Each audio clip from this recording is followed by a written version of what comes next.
Welcome to Life Transformation Radio. This show is all about life transformations and our journey from where we were to why we are doing what we are doing today.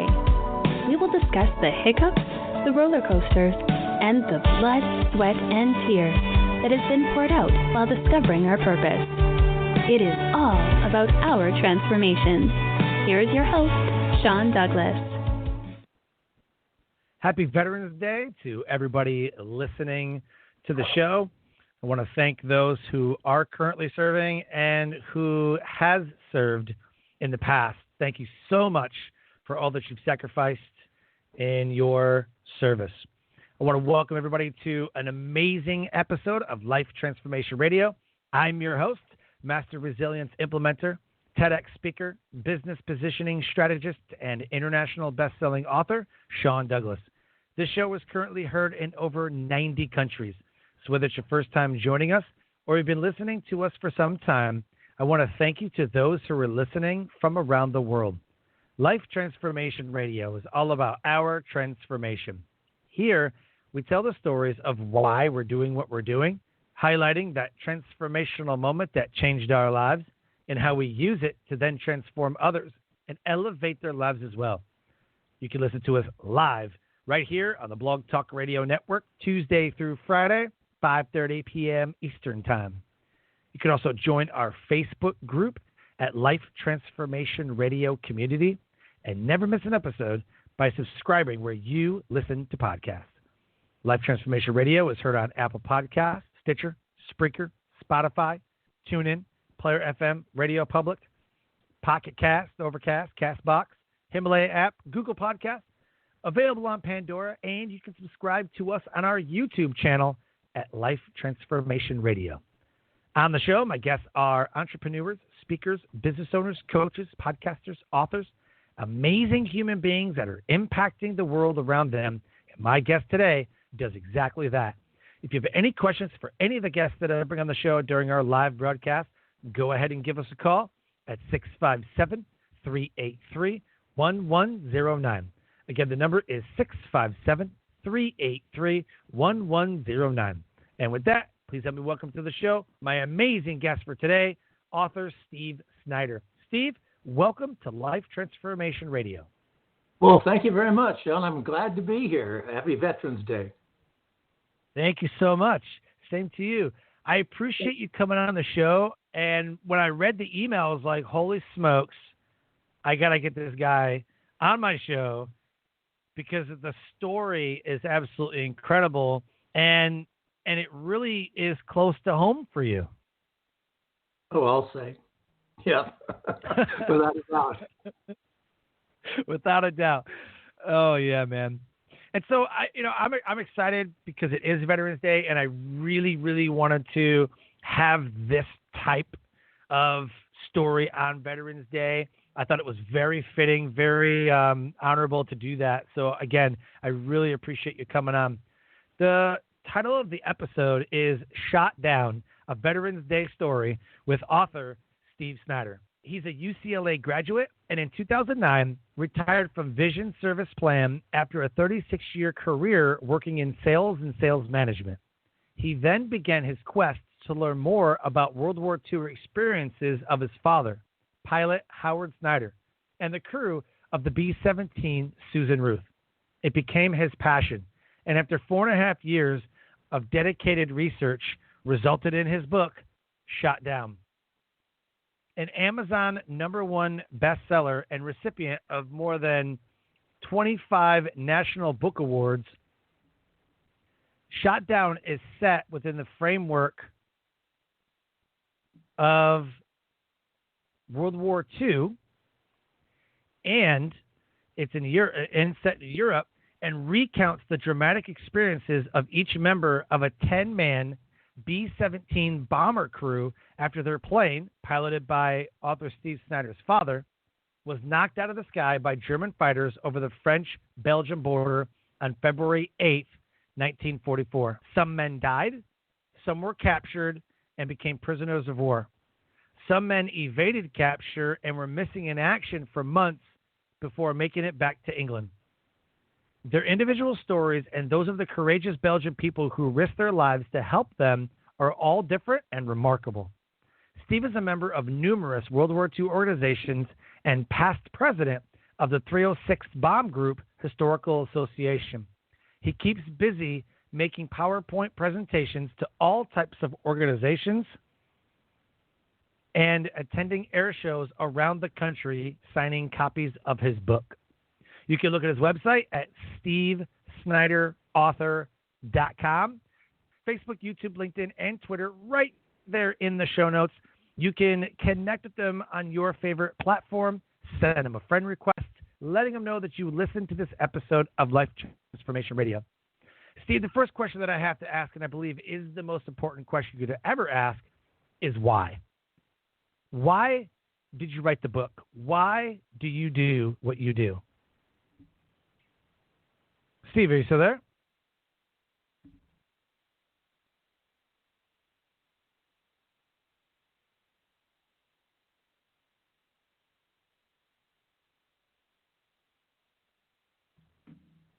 Steve, are you there? But while we get Steve back on, I want everybody to go to Amazon right now and go to Amazon and the book Shot Down.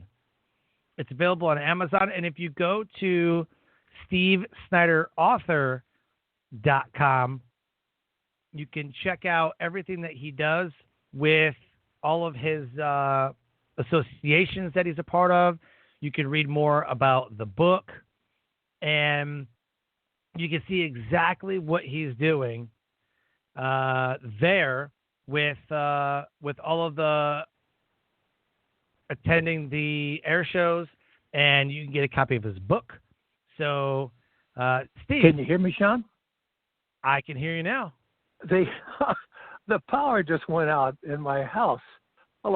I heard some guys working outside. They must have been working on the electrical box, but the whole power just shut down. That's why I disappeared. Oh no! I was like, Steve, are you here? Wow. Yeah. Wow. No problem. So I wanted to know, what was your why? Why did you write the book? Why do you do what you do? Okay. Well, after I retired, I had the time to really delve into my dad's history in more detail. Growing up, I knew the basics, that he was a B-17 pilot.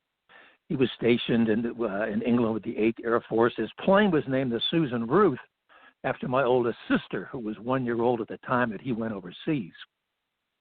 And he flew bombing missions over occupied Europe, and on February 8th of 1944, his plane was shot down. And he was missing in action for 7 months, but he evaded capture from the Germans and eventually made it back to England.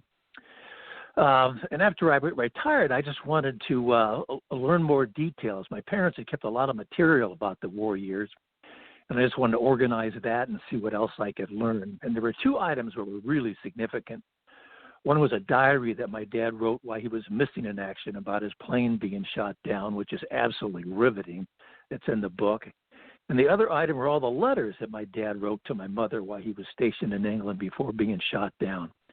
And he was really candid in those letters. He talked about what bombing missions were like, what life was like on the air base, what life was like in London and England at the time, escapades of him and his crew. And I just became fascinated with the story of him and his crew, and it became my passion. I started reading book after book about the air war over Europe, and went on the internet, spent countless hours doing research, downloading declassified military documents. I went on a quest to find members, or relatives, I should say, of all of his crew members, provide to me. I started joining World War II organizations, going to reunions, listening to veterans tell their stories. And finally, 3 years into my research, I just came to the conclusion that the story of my dad and his crew was so unique and so compelling that people needed to know about it. And so I decided to write a book. And it's changed my life. That's awesome. I love it. That is yeah, super because cool. I had no writing background or training whatsoever, but I always kind of liked to write, and evidently, Sure. but the story is just so amazing that And it's all based on firsthand testimony by the people who were involved in the events that took place. Mm-hmm. Oh, I like what that. What I added was just a lot of, a great deal, actually, of historical information and anecdotes about and surrounding World War II to put the story in context and give it background. Mm-hmm. Love it. So what was that transformational moment? What was that moment that said, you know what? Because I love that you wanted to organize everything and kind of learn more. I'm like, I'm just kind of curious, Love it. What was that moment, that transformational moment that you said, you know what? I got to write a book. I got to know more. I'm all in on this thing. What was that moment for you? Well, just during the research, and I was so fortunate that I know and found out so much about my dad and his crew, because most people know very little about their World War II veteran, because most World War II vets never talked about it. But a couple things really aided me. My dad didn't talk about a lot until 1989, when a memorial was erected to him and his crew in the little village of Mackinac, Belgium, where the plane came down and where he bailed out. And he and the other 3 crew members that were still living at the time went over for the dedication. And there he was reunited with all these Belgian people who hid him from the Germans, revisited these homes and farmhouses where he stayed, and that brought it all back. And he started talking about it after that.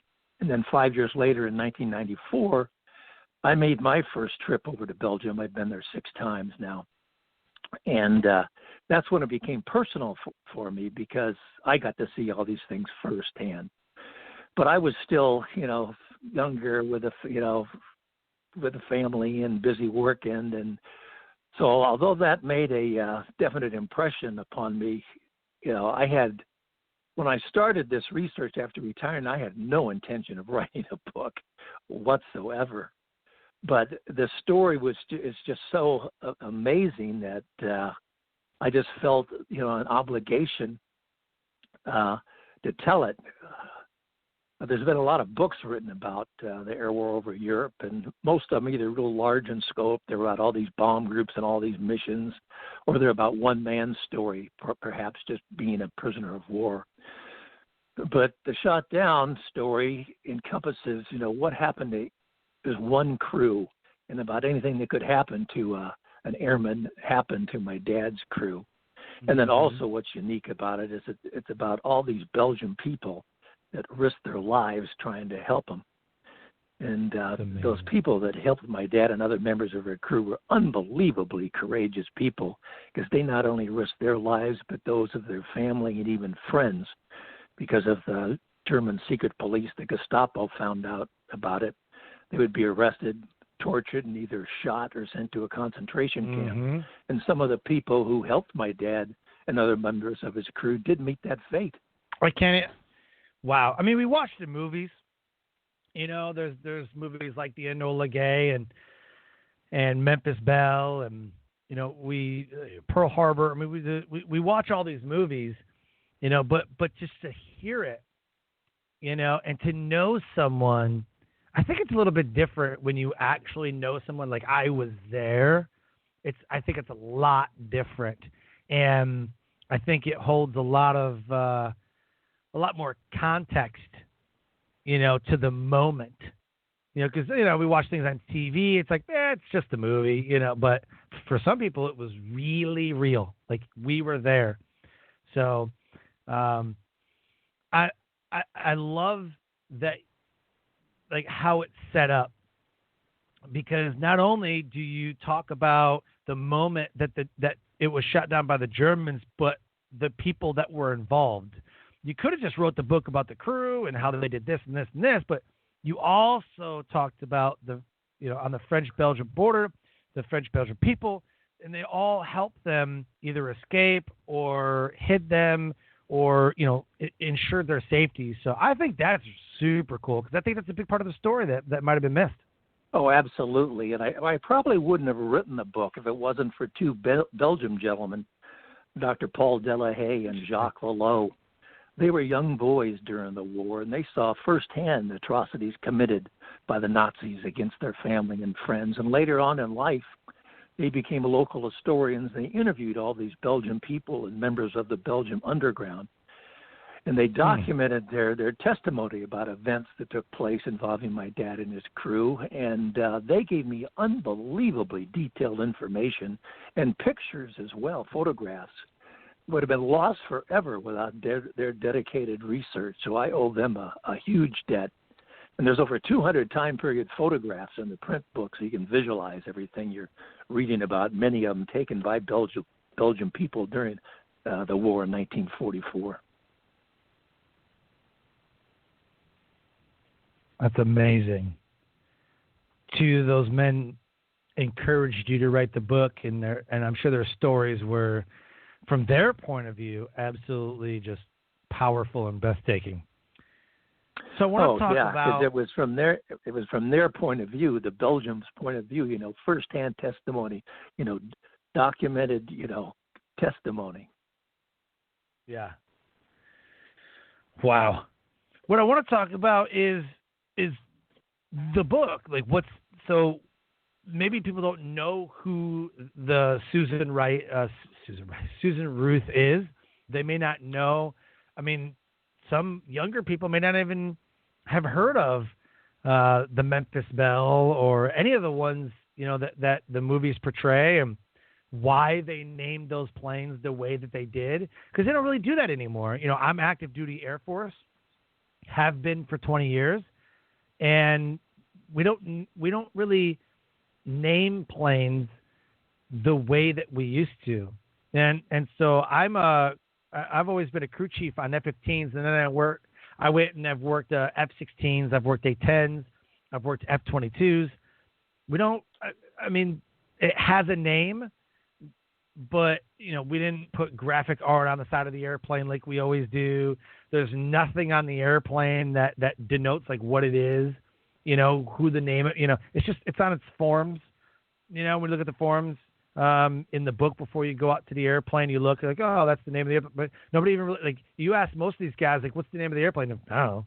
Like, they don't, it's just not a thing. So I don't know where it got lost at. I mean, it was kind of big when I came in. You wanted your name, not only your name on the side of an airplane, but the airplane's name on it as well. But it's just like, I don't know, maybe it's the fighter world. Maybe the fighter world's a little bit different than the heavy world or the bomber world. So what's the story of the B-17 crew? What's contained in the book? Okay. Well, the first half of the book kind of builds up to the day that the plane was shot down, and then the second half of the book is all about what happened afterwards. And it's also kind of a history of the 8th Air Force, the B-17 Flying Fortress bomber, and the air war over Europe. So it gives a bigger picture, in addition to the story of the crew members.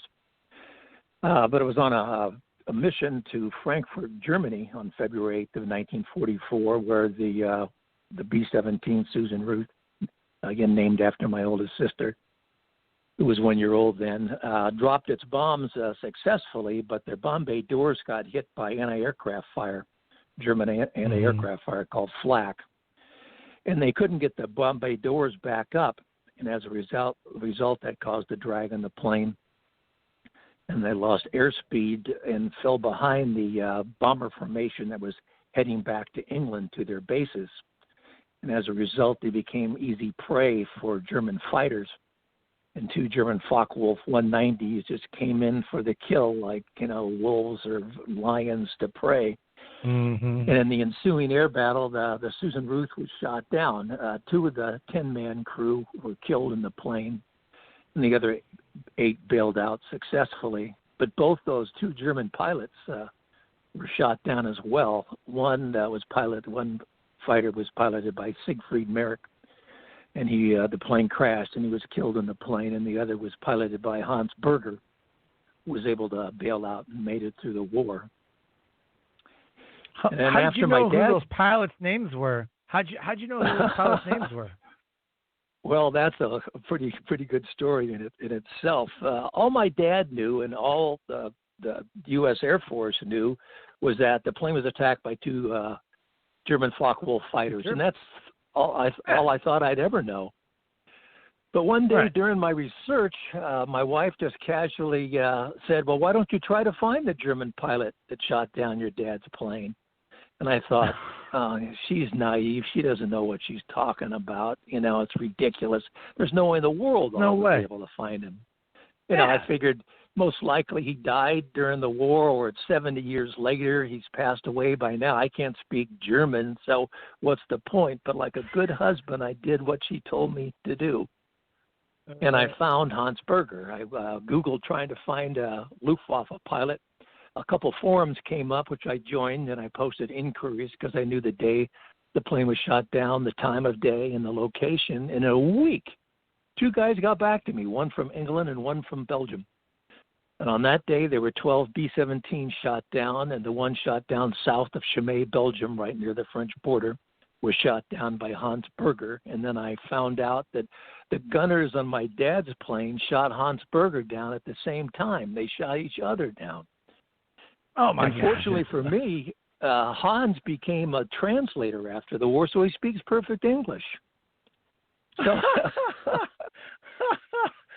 no kidding. Yeah, amazing, just amazing. I was so excited when I found him. For the book, I only interviewed him over the telephone and through email. And I just bombarded him with all these questions. At one time, he goes, "Steve, we really don't know each other all that well, and you're asking me all these personal questions." But I built up his trust, and we become good friends. Since the book was published, I've been to Munich, Germany, where he lives, to meet him in person. And as I said, we become good friends. And he's the only person in the shot down story who's still living. He just turned 97 years old in October, and I called to wish him a happy birthday.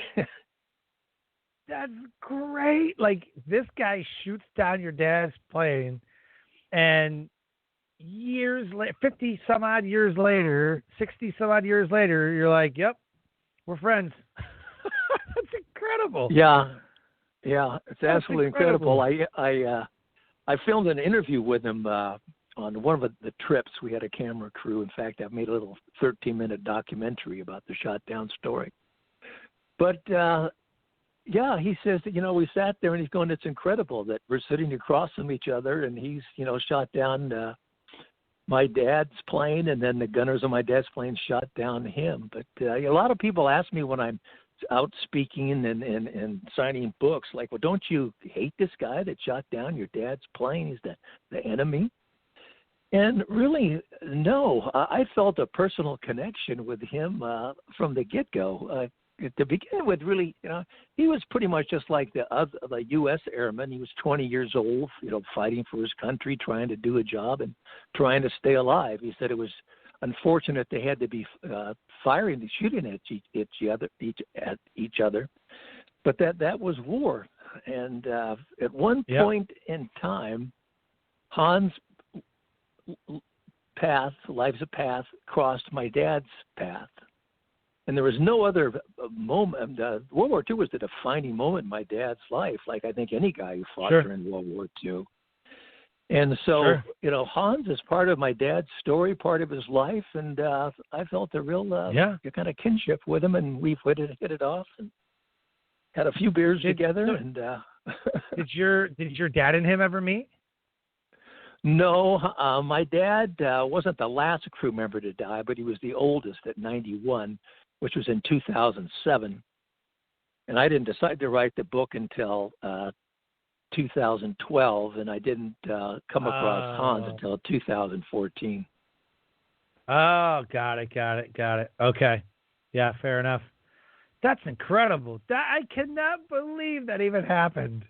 Like, you found the guy. That's incredible. That's incredible. Yeah, what are the odds? So what's the story on the Susan Ruth? So you said that the Susan Ruth was named after your sister? Yes, she was 1 year old. My dad was the first pilot, And as a result, he was the commander of the crew and the plane, and had the last right. say, on what the plane was named. Sure. The pilot always had the last word. Right. And of the 10-man crew, there was only 3 that were married, because most of the guys were, in their early 20s 18, or 19, late 20. teens. Yeah. And he was the only one of the crew that had a child. So I guess that just kind of naturally, so they decided to name the plane after her. Huh. It's interesting Wow. that the Air Force was the only entity that allowed their planes to be painted. The Marines didn't, the Navy didn't, nor did other Right. countries. But Right. Air Force thought it would help the morale of these young, Yes. guys if they could personalize their planes. Yep. Yeah, and that's why, man. Like, being an F-15 crew chief, that's what we wanted to do. Like, we wanted to personalize our airplane. But the military now is very, very standardized, very regimented, very regulated. So there's no way. When we were in 2003 in Iraq bombing during Iraqi freedom, we did it in chalk, and we had an artist that was really good and painted one of the ladies, from World War II. We had picked a bombing lady. We're like, let's do this. And so, right on the nose of the airplane, right on the side, on our flag jet, our squadron airplane, our flagship, they chalked in different colored chalk, on the panel. That way you can just take some water and it'll just wash right off. It's not paint, it's permanent chalk. So when we were leaving the AOR, we actually had to scrub it off. So, we got water bottles out there, spray can, and we just power washed it off. No big deal. Made sure it was nice and clean, and then sent it home. So everything was done in chalk. Well, we were like, well, what about the other planes? Like, what about the other ones? And they were like, no. No. Oh, come on. So the Susan Ruth was a plane piloted by your dad, named after your sister. Super cool. And B-17, so did bombing missions over Germany and everywhere else that was in, World War II. So what happens? So Hans is shooting your dad down, and they crash land or whatever. So what happens after that? How did the Belgian people get involved? Okay. Well, after my dad bailed out, he came down into some trees, and his parachute got hung up on the branches, and he was dangling 20 feet off the ground and couldn't get down. But fortunately for him, a couple of young Belgian men, Henri Franken and Raymond Dervin, came to his rescue before German patrols arrived. It happened in the early afternoon. They told him to stay put and hide because they thought it was too dangerous to try to move him during daylight with German patrols in the area. So that night they came back and got him and took him to the Dervin farmhouse, but he only stayed there one night because they thought, again, it was too dangerous with those German patrols in that area. So the next evening, a Belgian customs officer, Paul Tilcan, came on a tandem bicycle to take him to another location.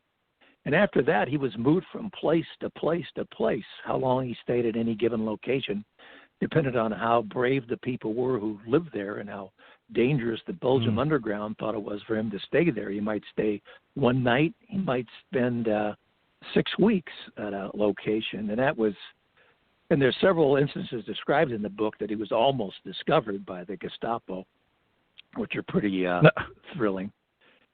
And finally, he got tired of hiding. I mean, it was really stressful. Hidden, first of all, his plane's attacked. It's on fire. He's got to bail out.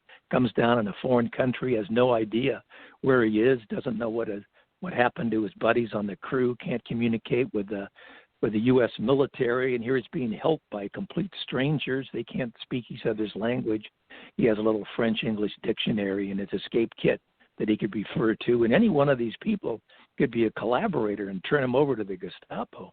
Right. So finally got tired of hiding. Word came that the Allies had landed at Normandy, June 6th, D-Day, and he wanted to get back in the fight.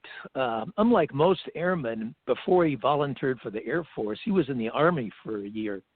So he was trained as an infantryman. Your dad was? Yeah. Oh, no kidding. He was trained as an infantryman and knew how to fight on the ground.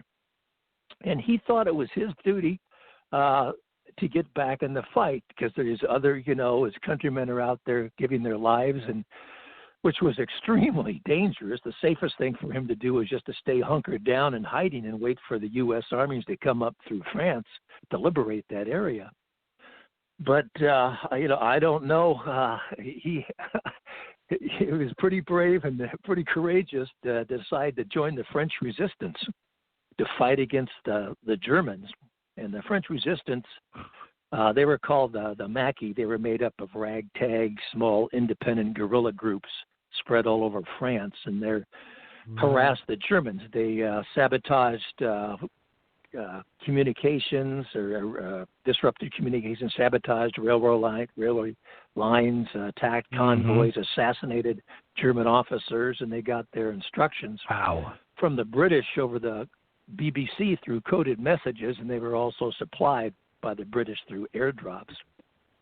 So, and there's several encounters described in the book that this group had with the Germans. There were about 20 in his group, led by a French lieutenant who had escaped from a German prisoner of war camp. And so, I don't know how many. There's very, very small number of men who fought in the 8th Air Force who were shot down and ended up fighting with resistance. Incredible. Oh my gosh, that is incredible! Wow. So in the bio it talks about how some had died, some were captured, and then some made it all the way back to England. What happened with your dad? Okay. Well, while he was fighting with the French resistance, one day actually it was September 2nd of 1944, 7 months of missing in action, word came that there were U.S. troops in a nearby village of Trélon, France.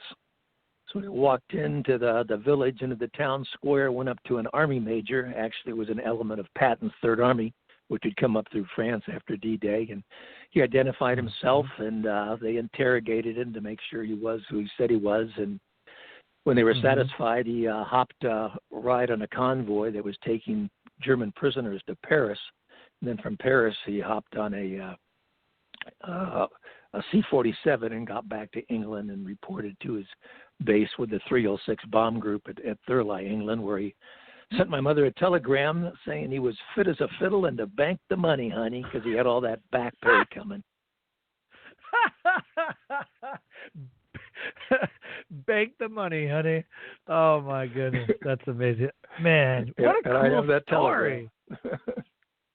What I was thinking the whole time, because I mean, back then, we didn't have phones and things like that we do now. I'm like, so he finds a group that he can fight with. My first thing was I got to send word back.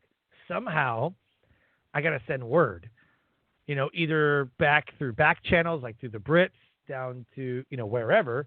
But I think back then there was a lot of spying going on too, and people were listening to communications, and they were listening to those back channel radios and things like that. So maybe it wasn't a secure net, But my first thought would have been like, dude, I gotta tell somebody that I'm here, like I'm alive, like I gotta call somebody, I gotta tell somebody. Well, he did write a couple letters to my mother while he was in Belgium in hiding, but they never made it to her. All she knew that they were shot down on February 8th. On February 23rd, she got a telegram from the War Department saying your husband, Lieutenant Howard Snyder, plane was shot down and missing in action, and my other sister, Nancy, was born while he was missing in action.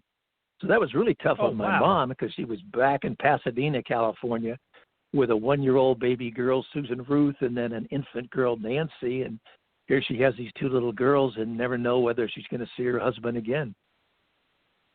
Is that in the book too? Is that like from your mom's perspective? Oh yeah, there's lots of excerpts from letters from either crew members or relatives of the crew Wow. that it really make it personal. Some of them are really moving excerpts from letters between like the wives or mothers or sweethearts back home after they found out that the plane was shot down and they didn't know what happened to their loved ones. And Have you ever then thought they about did contacting find Netflix? a lot of people who read the book say it should be made into a movie. So. I want to know. Maybe because I'm military, man. I gotta know, like how has this changed people's lives? I mean, okay. I'm just big picture here. Okay, you connected with the guy who shot down your mom or your dad. I'm sorry, your dad shot down your dad's plane. You also know the other guy who was with him, who was his wingman, who had shot down other planes and things, whatever, right? You then know names of the people who were Belgians helping the Americans escape from the plane wreckage and house them and help them to not get captured. And then he's fighting with the French League, and then he goes over and finds Americans who then go back to England and like, hey, I'm back, like hello, like holy cow, what a great story. Yeah, it's incredible. And going on my trips to England, I've been in many buildings, homes, and farmhouses. In the specific rooms where my dad and other members of his crew stayed. Been in those spots 75 years ago, where all that took place. The houses are still there? Yeah. Oh yeah. This all occurred in southern Belgium, which is all very rural farmland. It hasn't changed in hundreds of years. So all these places are still there, and so you can see where all these events took place: schoolhouses, farmhouses, and not only where my dad were, but as I mentioned, the book is not just about my dad; it's about what happened to each other member of the crew, because something different happened to each guy, and they have their own story, in themselves, which is amazing. Man, I would love to see this made into a movie. I think it's incredible, because there's probably a lot of stories just like that where planes were shot down and you never really knew what happened to the crew, and maybe some of them lived. We're not really sure, but it's amazing that this incredible story happened to your dad, and then you can tell the story for the people that didn't make it either. And I love that the most. Yeah, because 5 of the 10-man crew came home, but 5 did not. And there are other downed airmen from other B-17s that are involved in the story, too, that come into the story. And some of them make it, and some of them don't. So there's tragedy, but then there's, salvation and a happy ending for some, even though there's tragic endings for others. It's amazing what those guys went through back then. They were the greatest generation. Yeah. So I was a drill instructor for Air Force basic training from 2009 to 2013, and I was in the Henry Irwin Squadron, the 320th Training Squadron, named after Henry Irwin. And what I think is fascinating is a lot of these guys were named, the squadrons were named after these guys. So Henry Irwin is a World War II hero, and there's a book about him called Beyond Valor.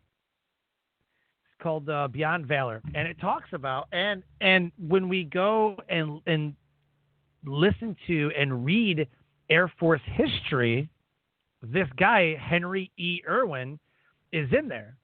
And they call him Red. So we would call him Red Irwin. But part of the training that the trainees receive when they get to the 320th Training Squadron is who is Henry Irwin, the Henry Irwin Squadron, and the Red Irwin. So who is that? So he was a United States Army Air Force airman and was a recipient of the U.S. military's highest honor, which is the Medal of Honor. But he was a Medal of Honor winner for his actions in World War II, and he was a radio operator on a B-29 Superfortress.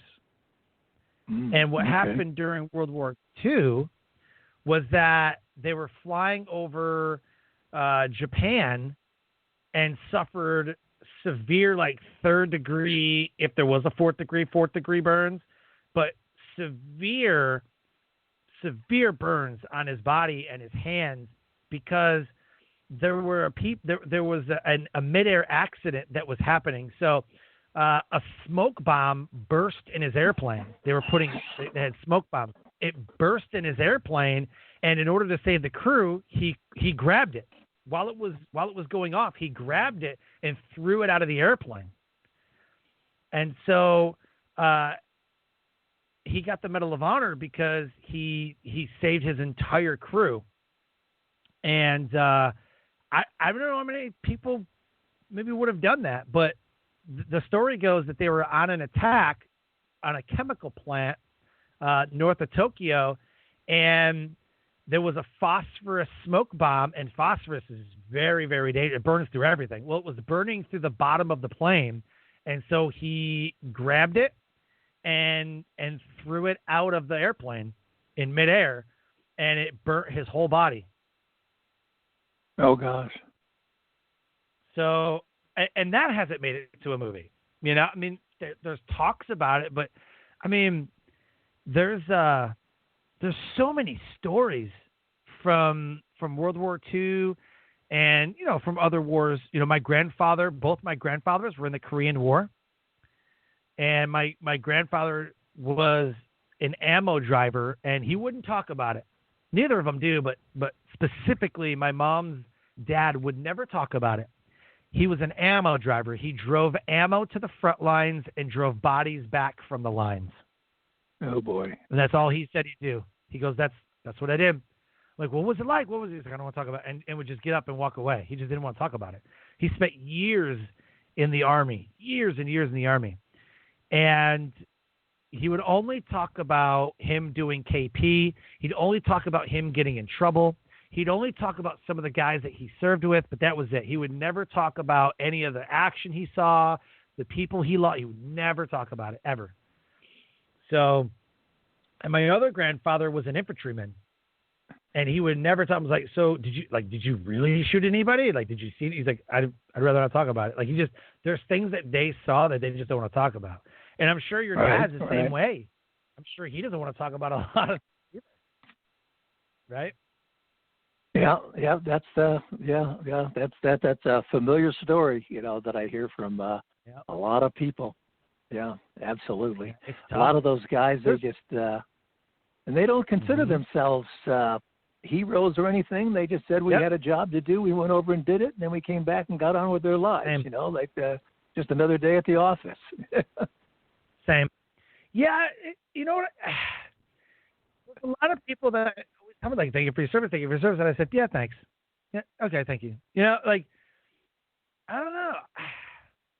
I mean, I appreciate it, you know, but I look at it as I signed up.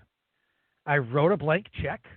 At 18, I wrote a blank check, you know, that said, you know, paid by my life, you know, like, you know, and it didn't really matter to me until in 2013, we deployed to the Middle East, and I had a baby on the way, and that was like, okay, I got to be careful. Because I got married in 2007, and we had a baby on the way in 2013, and I was deployed for 9 months to the Middle East, and they were like, hey, he wants to go on this convoy, and who's going to do this?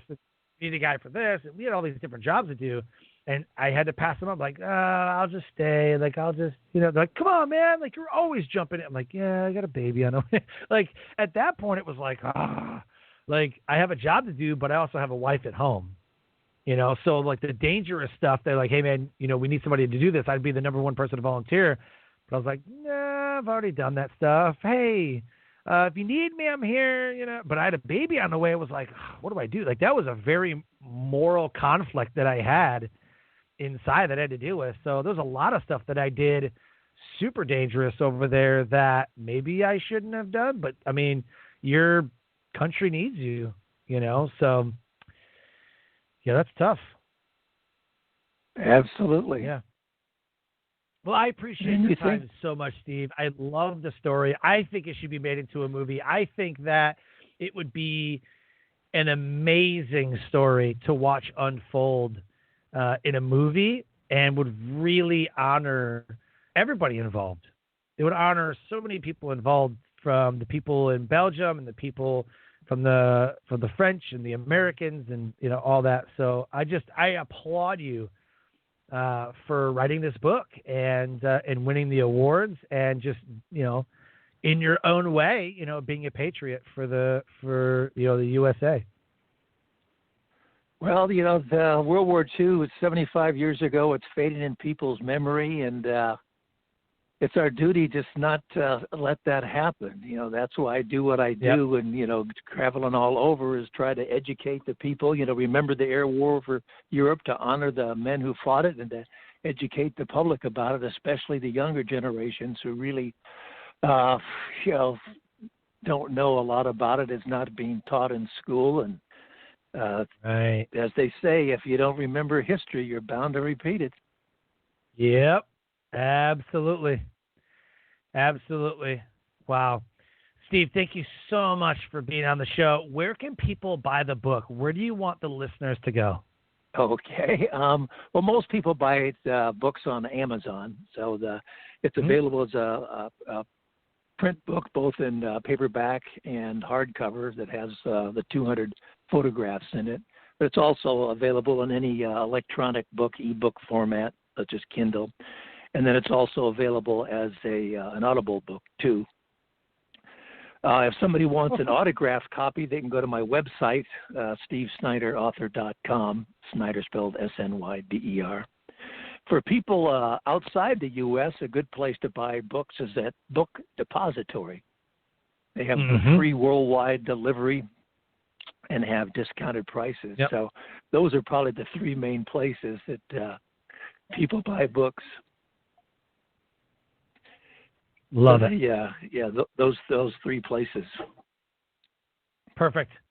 I'm definitely going to get me a copy. I'm definitely going to get a copy of that book, and I cannot wait to read it. I'm so intrigued, and you know, being in the Air Force, and my dad's, you know, he was in the Air Force, you know, in Desert Storm, and retired about a decade ago. So, yeah, I just, you know, military family. You know, I love stuff like this. You know, like I said before, it's a little hard for me to watch movies like now, like about the Iraq War and Afghanistan and things like that, because I was there. Kind of like, I'm sure it was hard for your dad to talk about, you know, that stuff. But like, I love the history. That's what I love about it. I love every time I see a veteran. Like I'll see a guy's wearing a hat, like Korean War veteran or Vietnam veteran or something like that. You know, I never thank them for their service. I walk up to them and I say, hey, I just wanted to say thank you for paving the way for guys like me to serve. I'm currently serving right now. And I just want to thank you for paving the way and making it possible for young men like me to follow in your footsteps. You know, I think that's very important, that I thank the older generation for their sacrifices so that our generation can serve. That's nice. Very nice. I like that. Well, I wish you and your family the best for the rest of 2020 and whatever holds true for you guys in 2021. Well, thank you very much, Sean. I really appreciated being on your show. I had a great time. And again, happy Veterans Day to you. You stay safe and take care. Thank you. Thank you. Same to you. Life Transformation Radio listeners, an amazing guest impacting the world around him. If anything's resonated with our conversation today with Steve Snyder, author of Shot Down, go ahead and get his book at stevesnyderauthor.com. It's also available on Amazon. Go ahead and check out his Facebook, YouTube, LinkedIn, and Twitter links. They're right there in the show notes. Connect with them. send them a message letting them know that you listened to this episode of Life Transformation Radio. Don't forget to subscribe on your favorite podcast platform and share out this episode and share out the show so that other people can find out about what we're doing here on Life Transformation Radio. With that, I close the show by saying live your brand. Find opportunities every day to live out the core values that you hold deep in your heart. And I call this living your brand. So until next episode, live a great life.